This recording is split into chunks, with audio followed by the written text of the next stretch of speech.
Is the Mortis Engine any good? I decided to wrap up my little Spooktober event with the one, the legend, the notorious Mortis Engine. This unit has changed significantly in fairly recent times. Let's dive in and see what makes this engine purr. Please like, subscribe, comment, and consider donating Harvested Souls to my Ko-Fi page. Your support is greatly appreciated in these dark end times. The Mortis Engine costs 1,400 gold to recruit and 350 upkeep per turn. This is a relatively hefty price.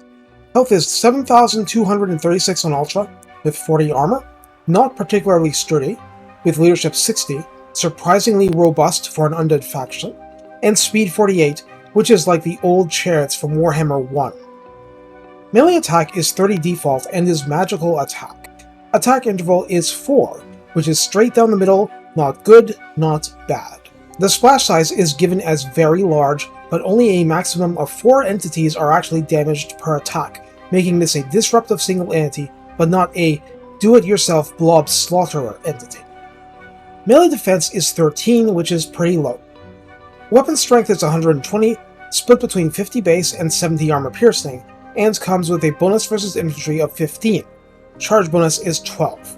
This makes the unit out to be a pretty weak chariot, but not completely worthless. Mass is 1100, giving it some ability to navigate blobs. This undead unit has the Strider attribute, ignoring all terrain penalties, and causes fear and terror both.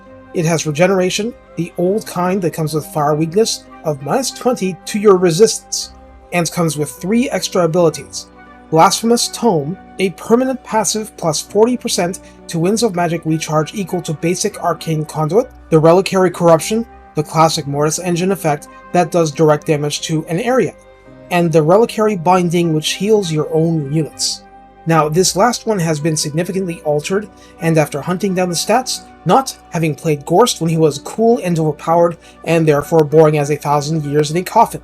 The healing was not just high, it could also be layered on top of Unholy Lodestone healing. Well, you still can layer it, but the point being, both having been halved means you can only achieve with both what you could with one before those changes. On the other hand, those changes were badly needed. The trade-off is that the binding grants magical attack to friendly units within 35 meters, and that is really, really good. Why? Because Warhammer 3 is full of demons and other similar units a basic skeleton force can't hack through very easily due to physical resistance. In other words, this unit, although expensive, offers something very significant to your force. You just have to be smart enough to use it well.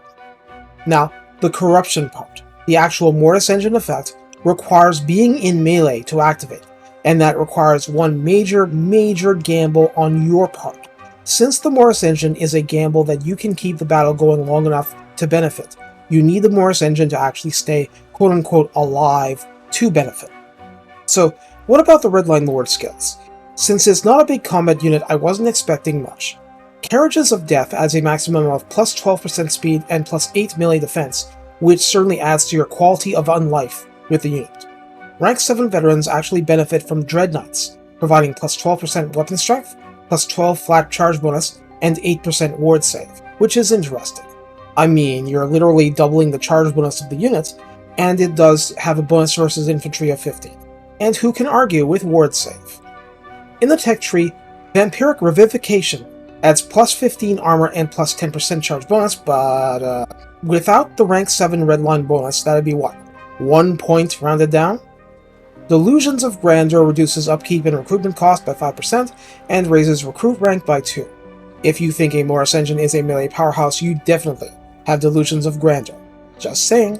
So beyond this, how do you use a Mortis Engine? Well, you have to take into account that you're driving the fattest target on wheels, at least in the enemy's mind. You don't need to be in melee to do the healing all up, but you do in order to do the full Mortis effect. Of course, you'd rather be in melee surrounded by meat shields and against the squishiest of targets, not against Phoenix Guard or Celestial Dragon Guard or Feral Carnosaurs or Crossbows for that matter, or Mounted Lords or Heroes or... Well, you also don't want to have them utterly shot to pieces, so there's that. The flip side is that there's no law that says you can't use them to heal high HP targets instead of low. Crypt Horrors with their own regeneration will be that much worse to tear down. Black Knights against non-armor piercing targets will seem nigh invincible. Hex Wraiths against targets without their own magical attack will be nigh invincible. You can also essentially keep your lords and heroes healthier for free. Other than that, it all comes down to if you want to take risks for the area effect direct damage. I think you do. You just want to limit the risks as well as possible. This will be more art than science, a matter of experience and understanding your limitations.